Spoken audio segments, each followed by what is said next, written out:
keessatti ilmaan Oromoo hedduu yeroo dheeraa hidhamanii hiraarfamaa jiraachuun himame.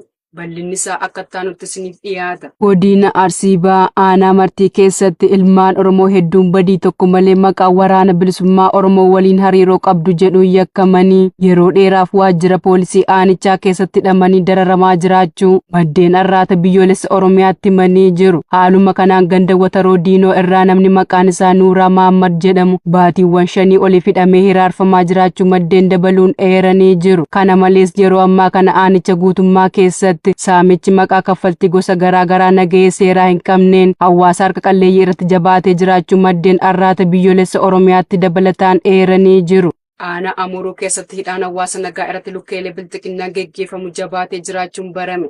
Jalwabii biyyaa dabalata qaba. Godina Horroo Guduruu Wallaggaa Aanaa Amuruu ganda Makkaanoo jedhamu keessatti gaafa adoolessa 29 2026 gara jabeeyyii loltoota faashistii bilisiginnaa qonnaan bultoota Armootii fi daa'imman hidhaatti darbachuun dararaa kan jiran ta'uu maddeen arraata biyyoolessa Oromiyaatti himaniiru. Namoota jala deemtota bilisiginnaan qabaman keessaa muraasni maqaan isaanii Nugee, Aadde Geexee Hirphaa, haadha ilmaan 5, obbo Lataa Guddataa, abbaa ilmaan 7 fi daa'ima ganna 3 umuriin isaa hidhaaf hin geenye Nimoonaa Tolaa jedhamu waliin qabanii hidhaatti darbachuun ifoomeera. Aadde Geexeen haadha Lataa fi akkoo Nimoonaa yoo taatu maatii tokko keessaa ergamtoota bilisiginnaan ganama lafaa maqaa ilmaan keessan tuqawwee fuudhee waraana bilisummaa Oromootti erga kennete jedhuun yakkanii hidhaatti kan darbatan ta'uun barameera. Akka jiraattonni dubbisnee tokko himanitti kaadiroonnii fi kaabiroonni bilisiginnaa aanaa kana sababa isaan gochoota gara jibinaan duratti raawwataniif sodaa fi yaaddoo hamaa keessa jira jechuun ibsaniiru. Murni maafiyaa bilisiginnaa loltoota isaa dhala namaaf gara laafina tokkollee hin qabne meeshaa maleeyyii ilmaan Oromoo irratti bobbaasuun hidhaa, saamicha, ajjechaa fi ukkaamsanii bakka buutee dhabamsiisuun daba ulfaataa seeraa fi seenaan hin dagatamne raawwachaa jiraachuun ni beekama. Aanaa Haaruu keessaa ergamtoonni bilxiqinnaa qonnaan bultoota gara dirree waraanaatti guuruu cimsanii itti fufan. Gabaasa qindaa'eef Jaalfalmataa Lammii. Godina Lixa Wallaggaa Aanaa Haaruu keessatti ergamtoonni faashistii bilxiqinnaa qonnaan bultoota gara dirree waraanaatti guuruu cimsanii itti fufanii jiraachuu maddeen arraata biyyoolessa Oromiyaa himan. Haaluma kanaan ganda Jiituu Duwwaa tokko keessatti ergamtoonni bilxiqinnaa qonnaan bulaa maqaan isaa Balaayii Galataa jedhamuun badii tokko malee erga ji'a 5 oliif manadhaa keessatti dararaa turanii booda achii baasanii fedhii isaa malee dirqamaan gara mooraa leenjiitti geessuu jiraattonni Oromiyaa Naashinaal Miidiyaa dubbisee addeessaniiru. Akka jiraattonni gandichaa Oromiyaa Naashinaal Miidiyaaf himanitti namni kun waardiyaa biqilootaa ashaaraa magariisaa ta'e kan hojjetu yoo ta'u jaarmiyaa siyaasaa kamirrayyuu walaba ta'e osoo jiru murni maafiyaa bilxiginnaa sobaa yakkaniin waraana bilisummaa Oromoo waliin hidhata qaban situ qorichaan nyaataa fi daandii hordoffii dhiyeessa jechuun manadhaa keessatti dararaa turuu maddeen itti dabaluun eeraniiru. Murni goolessituu sirnichaa ajaja qaama isaanii oliirraa fudhatanii akkuma argan bobbaafaman ilmaan Oromoo kutaalee Oromiyaa hunda keessatti hidhaan, saamichaan, ajjeechaa fi humnaan gara leenjii waraanaatti geessuun hiraarsaa ulfaataa raawwachaa jiru. Aanaa Daarimuu keessatti ergamtoonni bilxiqinnaa hawaasa saamuu hammeessan. Guutuu gabaasichaaf Jaalul Gufaa Diinaa. Godina Iluu Abbaa Booraa Aanaa Daarimuu ganda Haannaa Ifaa keessatti jaleewwan butotaa sirna nama nyaataa bilisiginnaa sababa waltajjii bahuu diddan jedhuun jiraattota qarshii 500 adabaa jiraachuu maddeen arraata biyyoolessa Oromiyaatti himanii jiru. Akka maddeen himanitti namoota harka qalleeyyii qarshii gaafataman yeroo jedhametti kennuu dadhaban ammoo doorsisaa fi sodaachisaa adda addaa irratti raawwachaa jiraachuu dubbatu. Garaa isaanii furdifachuu fi galii impaayiratti dabaluuf jecha sabbataa hadhayyeessaa afaan qawween hiikaa kan oolan lukkeeleen sirnichaa buleewwan Oromiyaa cufatti akkuma fedhan bobba'uun diinagdee ilmaan Oromoo quucarsaa kan jiran ta'uun ni beekama. Daldaltoonni Hamaas bal'ina waliigaltee irra ga'uu fi boordiin nagaa Gaazaa Israa'el akka seera kabaju mirkaneessu gaafatan. Gabaasa qindaa'eef Jaalhaqaafan fayyeera. Waraana Gaazaa marfamte keessatti duguggaa sanyii ishee xumuraaf Israa'el waliin waliigaltee irra ga'ame. Tumaalee meeshaa waraanaa Hamaasii fi loltoonni Israa'el naannoo marfama keessaa suutaan ba'uu kan dabalatu ta'uu qondaaltonni olaanoo Hamaas dhaabbata oduu AFP'tti himaniiru. Dhimma meeshaa waraanaa ilaalchisee waliigaltee irra ga'ameera. Kana malees loltoonni Israa'el suutaan Gaazaa keessaa akka ba'an waliigaltee irra ga'ameera jechuun qondaallee Hamaas jimaataarraa erga pirezidaantiin Ameerikaa Doonaald Tiraamp jijjiirama kana beeksisaniin booda dubbataniiru. Qondaalli kun itti dabaluudhaan gareen didda Hamaas amma giddugaleessitoonnii fi boordiin nagaa pirezidaantii Ameerikaa Tiraamp Israa'el haala waliigaltee kana akka eegdu ni eegaa jedhan. Miseensi garee marii garee kanaa Gaazii Hamad sochiin kun uummata keenya Gaazaa keessa jiruuf jecha ajjeechaa fi buqqa'iinsarraa baraaruuf carraa kennaa jira jedhan. Dhimma meeshaa waraanaa garee kana Israa'el ofirraa baasuu, koree biyyaalessaa bobbaasuu fi hojii deebisanii ijaaruu naannoo sanaa waliin kan wal qabatu ta'uu dubbataniiru. Israa'el dhimma hidhannoo hiikkachuu keessaa hin seentu, koreen biyyaalessaa qaama hojii kana fudhatudha jedhan. Koreen biyyaalessaa bulchiinsa Gaazaa NCAG akkaataa yeroo walii galteerra ga'ameen galmeesse qindeessuu fi kuusaa meeshaalee waraanaa ni bulchaa ni raawwataa jedhan qondaalli olaanaan kun. Koreen biyyaalessaa qaama meeshaa waraanaa Gaazaa keessatti qabaachuu, kuusuu yookaan to'achuuf hayyamame qofa ta'a. Haa ta'u malee SNCAG kan boordii nageenyaatiin hundeeffame hanga ammaatti Gaazaa Waboon zoonii lixaa aanaa Awwaa Galaan keessatti diina du'aaf madoona dabee meeshaa irraa hiikkachuu beeksise. Har'a adoolessa 31/2026 barii barraaqaan irreef gaachanni uummata Oromoo waboon zoonii lixaa godina Qeellam Wallaggaa aanaa Awwaa Galaan ganda kellaa bakka addaa Shaawuu jedhamutti humna weerartuu PP maqaa sakattaa waboon uummata Oromoo saamuuf bobbaate irratti tarkaanfii jabaa fudhatee injifannoo boonsaa galmeessee jira. Gootichi sabaa waboon tarkaanfii akka bakakkaa fudhate kanaan loltoota faashistii Bilxiginnaa hedduu irraa ajjeesee gariin madeessuun meeshaa waraanaa isnaayippeera tokko, qawwee akaamaa tokkoo fi meeshaalee adda addaa irraa hiikuun irree gootummaa isaa itti agarsiisee jira. Tarkaanfii irreen sabaa waboon fudhatu hanga bilisummaa fi walabummaa Oromiyaatti jabaatee itti fufa. Erga Oromoon xumura jaarraa 19ffaa humna warra kaabaa qawwee yeroo sanaatti ammayyaatee hidhataniin cabee gabrummaa jalatti kufee kaasee tooftaa bulchiinsa garaagaraan abbootiin irree Oromoo irratti wal furaa jiru. Yeroo hundumaa namoota dhuunfaa ciccimoo, goota, sanyii, mootii biyyaa jaallataa, beekumsa ammayyaa kan qabu, abbaa mul'ataa, tokkummeessaa fakkaatanii hawwataa ta'uu yeroo carraaqanis argineerra. Har'as ilaalcha siyaasaa jara kanaa keessatti dhalatan uummata keenya miidhaa nagaa of fakkeessanii dhiyaatu. Inumaayyuu namoonni kun guddina fakkeessii nagaa hin jirre miira tasgabbiitu jira jechuu fi eegumsa dubbachuun bilisummaa sobaan namootni gara isaaniif bilisummaa isaanii dhiisanii jara bulguu kana waliin akka hojjetan salphaatti amansiisuu irratti yeroo hojjetan mul'atu. Diigamiinsa hawaasaa uumuu, qeerraa ari'uu, hidhuu, ajjeesuu fi lolatti seensisanii ficcisiisuu irratti dalagu. Hawaasni jeeqamuu yeroo hundumaa abbootiin irree bakka soorata siyaasaa jireenya dhuunfaa isaanii taasifatanii hojjetu.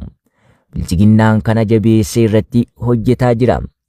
Kanaanis miidhaa gurguddaa hawaasa keenya irraan ga'ee jira. Badiin hedduun tarsimoo bilchiginnaan diriiree siyaasaan cuuphamee qawwee hidhachiifamee akkasumas tikaan hoogganamee bobba'e bu'aa hojii dabaa kanaan ammoo uummatni Oromoo gatii guddaa kaffalaa jira. Kana keessatti PP'n yeroo dinagdee jeequmsi siyaasaa yookaan hawaasummaa badii ofii isaatii uumee kanaaf akka faayisaa yookaan abbaa falaatti argama. Uummatni osoo isa jibbu akka ilma uummatichaa ta'ee isa malee kan hawaasichaaf hin quuqamne kaan akka uummata balleessuu fi ofii falaa qabaatee akka jiru irratti hojjechaa akka jiru ijaa shaboon dhiqatee dubbata. Yaadni faallaan uummata amansiisuu hin dandeenye kun kan uummata bal'aa sossobuu yaaluu taasisuudha. Haa ta'u malee waadaan isaanii kan afuufame irra caalaan isaa qilleensa yeroo ho'isuu malee uummataaf furmaata akka hin qabne ni beekama. Kanaafuu uummatni keenya akkamitti diina namaa nyaataa PP kana ofirraa kaasna? Qabsoo PP irratti geggeeffamuu jabeessina.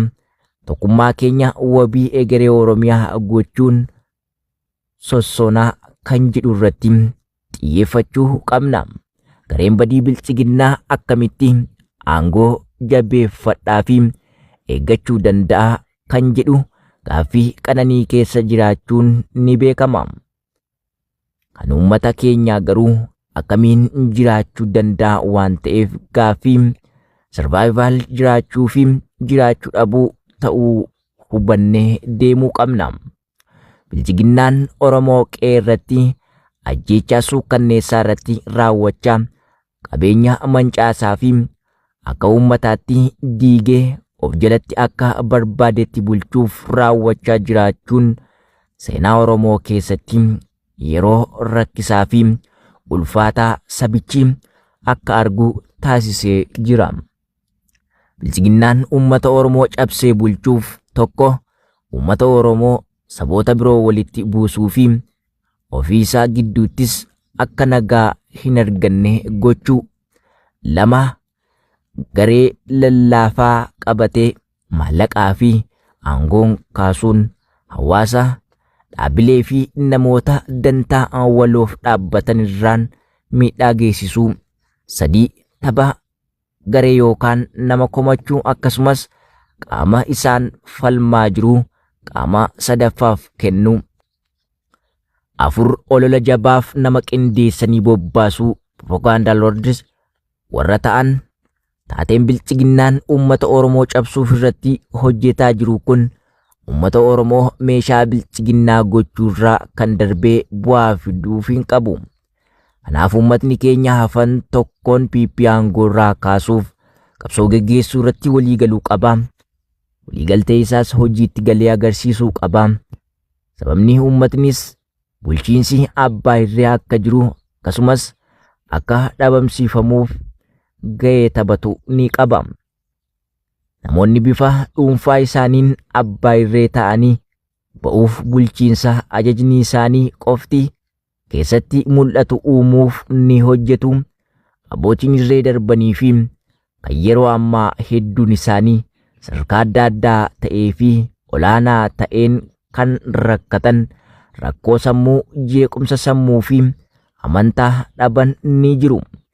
Jarri kun waan hin jirretti miira ofitti amanamummaa guddaa akka qabanitti of mul'isuun dinqisiifannaa namoota biroo argachuu fi yaada isaanii qofa tarkaanfachiisuuf jallaa seeraa akka mirgaatti akka qabantu itti dhaga'ama.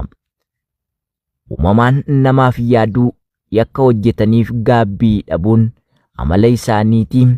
Itoophiyaa keessatti Abiy Ahimad namoonni baay'ee hamaa ta'anii gochaa ammeenyaa hin dubbanne raawwatan addunyaan qabdu keessaa tokko ta'ee argame. Garuu abbootii irree arrabsuun salphaa ta'us karaa baay'eedhaan nuti uummanni kan isaan aangoorra tursinee ta'uu hubachuu qabna. Hundaafuu abbaan irree hordoftoota malee hojjechuu hin danda'u. Garuu itti gaafatamummaa dhuunfaa dhiisiitiin bilisummaa yaadaa ofii ibsachuu laamcheessee adeemsa dimokiraasii daandii irraa maqsee akka waan dimokiraataa ta'etti himata. Wanti nuti gochuu dandeenyu garuu abbootiin uummatni caasaa abbaa irreetti abboomamee jiraachisuus waan isaan barbaachisu raawwachuu dhiisuun bulchiinsa badaa kan amma nuun taphatu bilchiginnaa kanaan balleessuu ni danda'a. Uummatni Oromoo gaaffii dhugaa qaba. Bilisummaa, walqixxummaa, abbaa biyyummaa, dimokiraasiin gaaffii isaatiin, walabummaa galma qabsoo isaatiin. Kanaaf biyya dimokiraasiin fayyaa qabu uummata ilaalcha adda addaa dhaggeeffatuu fi haala walqixxummaan bulchuu danda'u uumuun mirga hiree murteeffannaa isaa dhugoomsuudha. Akkasumas uummatni sagalee isaa akka beekumsaan socho'uu fi bobba'ee akka jiraatutti bulchiinsa diriirfachuu barbaada. Abbaan irree akka aangoo irraa ka'uu fi gara aangoottis akka hin dhufneef uummata bilisummaa yaadaa fi itti gaafatamummaa fudhatu gaafata. Kana malees bulchiinsi hooggansi biyyaa qaamni seera baastuu, manneen murtii, pireesii fi boordiin filannoo hundi of danda'anii to'annoo malee tajaajila kennuu qaban. Itoophiyaa keessatti kun qabeenya nama tokko Abiy Ahmed ta'uu qofaan uummatatti dararaa yoo dheeressu, Abiy Ahmed kan haati waggaa 7 mootii taataa jettee jalatti ammoo barcuma tiksaa jiru. Kana jijjiiruuf tokkummaa qabna. Waliin jabaachuu, toora tokkorra hiriiruu fi gabroomsa buqqisuuf ga'ee keenya baachuu qabna. Oromiyaa feenu arguuf bakka jirrutti ilaalcha siyaasaa tokkoof qabsaa'uu qabna. Ilaalcha siyaasaa keenya galmaan ga'uuf ammoo qabsoo hidhannoo waboo cina qaamaanis ta'ee yaadaa fi qabeenya keenyaan dhaabbachuu qabna. Fiilmii bara 1940tti hojjetame Secret Dictator jedhamu keessatti Charlie Chaplin Nazizamii fi Adolf Hitler irratti qoosaa kan dhiyeessu yoo ta'u, ga'ee Yuudii rifaansaa muraa kan eenyummaa dogoggoraa qabaatee bulchaa guutuu Tomaaniyaa asoosamaa fakkeessuuf dirqame taphachaa ture. Xumuraa fiilmichaa irratti Chaplin haasaa quuqama qabu kan uummatni tokko ta'e abbaa irree akka falmuu gaafatu taasisa. Isin uummanni jireenya kana bilisaa fi bareedaa gochuuf, jireenya kana adeemsa ajaa'ibaa gochuuf humna qabdu. Maqaa dimokiraasiitiin aangoo sanatti haa fayyadamnu. Hundi keenya tokko taane abbaan irree of bilisoomsuuf, uummata gabroomsuuf, nuti ammoo addunyaa bilisa baasuuf, danqaa sabaa dhabamsiisuuf, jibbaa fi wal danda'uu dhabuu balleessuuf haa qabsoofnu jedhee ture. Nutis Abiy Ahmedii fi garee isaa jireenya qananii jiraachisuuf miidhaa saba keenyaarra ga'aa jiru callisuu irraa akka uummataatti tokkummoofne garee badii kana carraa fi tooftaa argame hundaan gateettii uummataarraa haa calaasnuun dhaamsa keenya.